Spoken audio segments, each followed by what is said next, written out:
묵상하는 청년을 위한 게리큐티 이수진 목사입니다. 지는 게 이기는 거야.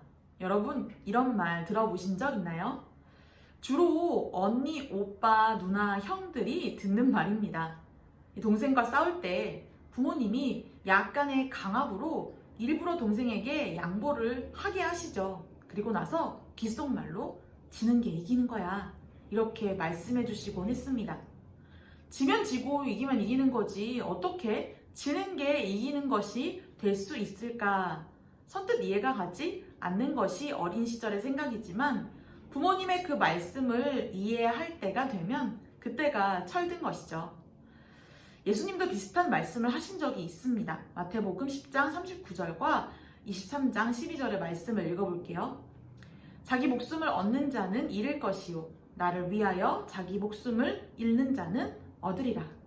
누구든지 자기를 높이는 자는 낮아지고 누구든지 자기를 낮추는 자는 높아지리라. 아멘. 이런 예수님의 가르침을 따르는 기독교는 그야말로 역설의 종교입니다. 세상의 원리, 상식을 뒤집고 역전시키고 그곳에 진리의 꽃을 피우는 것이 바로 기독교이죠. 죽음이 생명이 되고 포기할 때 얻게 되고 낮아질 때 높아지며 가난할 때 오히려 부요함을 맛보게 되는 그곳이 하나님의 나라이기 때문입니다. 세상의 가치관과 당연하게 여겼던 많은 것들이 뒤집히고 전복되는 이 기독교의 역설을 우리가 우리의 삶에서 분명하게 실천할 때 진리가 진리되고 믿음이 능력이 되는 것입니다. 오늘 본문 다니엘서 11장 36절에서 45절까지의 말씀에는 마지막 때에 세상의 권력을 잡은 자가 어떤 일을 하는지 설명하고 있습니다. 물론 이 특정 인물로서 북방왕인 안티오쿠스 4세, 안티오쿠스 에피파네스를 묘사한 것이긴 하죠. 하지만 포괄적인 차원에서 세상 권력, 세상 왕을 의미하는 것으로 우리는 본문을 이해할 수 있습니다. 그렇다면요, 세상 왕의 모습은 어떠한 것일까요? 36절 말씀 읽어볼게요. 그 왕은 자기 마음대로 행하며 스스로 높여 모든 신보다 크다 하며 비상한 말로 신들의 신을 대적하며 형통하기를 분노하심이 그칠 때까지 하리니 이는 그 작정된 일을 반드시 이룰 것임이라. 아멘. 자기 마음대로 행하고 스스로를 높이며 모든 신보다 자신이 크다고 하고 심지어 신들을 대적하기까지 하고 있습니다. 이어지는 37절에서도 스스로 자신이 모든 것보다 크다고 말하죠. 여러분, 야생의 동물들은 이 싸우거나 혹은 짝짓기를 할 때 일부러 자기 몸을 크게 부풀려서 커 보이게 한다고 합니다. 자신의 강함을 과시하기 위해서이죠. 인간의 이런 동물적인 속성은 우리 자신을 과시하고 과장하고 싶어 합니다. 실제로 내가 가진 것보다 더 많이 소유한 것처럼 보이고 싶어 하고 또 내 능력을 더 부풀려서 과장하고 그것을 사람들에게 떠벌리고 자랑하고 싶어 하죠. 스스로 높이며 스스로 크다 하는 이런 북방왕 안티오쿠스 4세의 이 허세 부리는 DNA가 우리에게도 흐르고 있다는 것, 그 누구도 부인할 수 없을 것 같습니다. 그런데 이런 세상의 권력은 점점 더 힘을 얻게 되고 또 그렇게 폭력과 폭압으로 세력을 더욱 확장해 간다고 오늘 본문이 말씀하고 있어요. 악한 자의 형통함이 계속해서 이어진다라는 말입니다.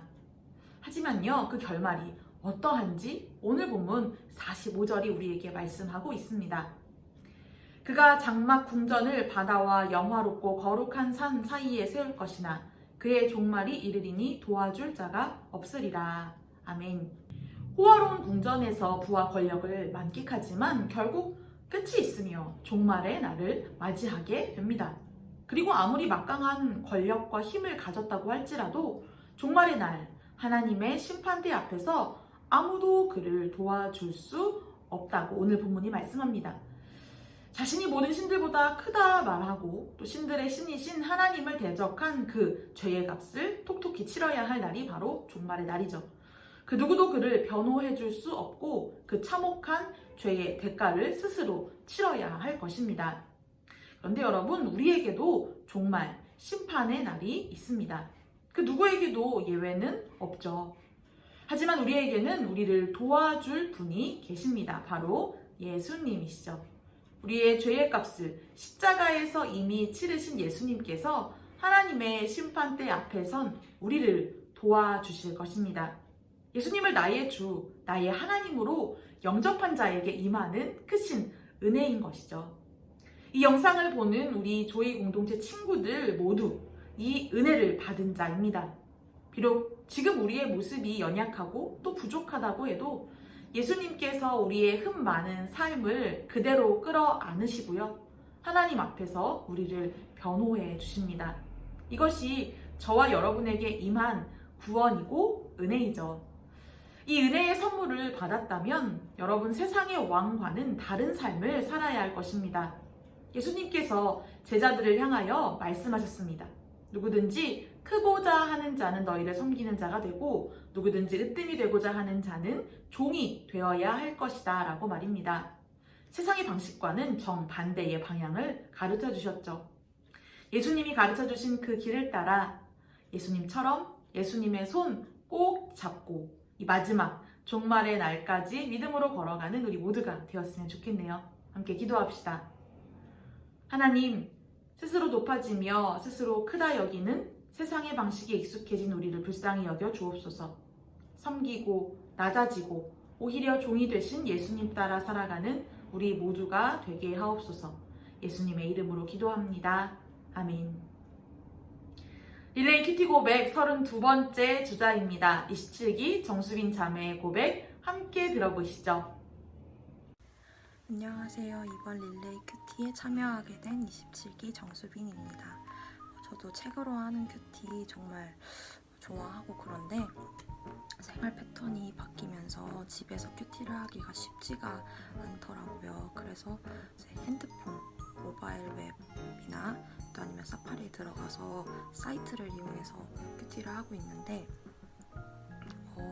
꿀팁이라고 하기에는 좀 그렇지만 다른 분들도 다 아시겠지만 이제 바깥에서 주로 생활하시는 분들 책으로 갖고 다니기 어렵다 혹은 큐티책을 사지 못했다 하시는 분들은 이렇게 저처럼 이런 방법 쓰시는 것도 저는 좋은 것 같아요.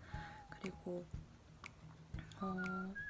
저는 본문을 묵상을 할 때 되게 안 좋은 버릇이 있었는데 한 번 읽고 나서 그냥 바로 해설로 넘어가는 거였어요. 근데 해설을 그렇게 보다 보면은 해설에 맞춰서 제 묵상을 끼워 맞추기를 하고 있더라고요. 그래서 이게 묵상이 전혀 안 되고 있고 그냥 성경을 이해하려고만 하는 것 같다라는 생각이 들어서 그때부터는 이제 되도록이면 해설을 안 보는 쪽으로 해서 계속해서 성경을 읽으면서 내 안에 묵상이 생겨날 때까지 글로 쓸 수 있을 정도가 될 때까지 이제 계속 읽는 방법을 가지고 있습니다. 쓸 수 있는 정도가 됐다 싶을 때 뒤에 나와 있는 두 문단 해설을 가지고 제 묵상이랑 비교를 하면서 이게 이런 부분에선 이런 거였구나 이러면서 한 번 더 확인을 하는 습관을 들이려고 전 지금도 노력을 하고 있고요. 그리고 기도. 가끔 기도가 어려울 때가 있어요. 이게 뭔가 묵상이 잘 와닿지 않고 이럴 때 기도하기가 되게 어려운데 그럴 때는 이제 밑에 나와 있는 기도 정리가 돼 있는 그 칸에 나와 있는 글들을 보면서 기도를 하거나 아니면 이거는 제 개인적인 방법일 수도 있는데 그 Q&A에 질문에 대해서 답을 달다 보면은 기도할 거리가 생겨나더라고요. 그런 방법으로 이제 저는 하고 있습니다. 큐티를. 그리고 따로 큐티만으로도 채워지지 않는다.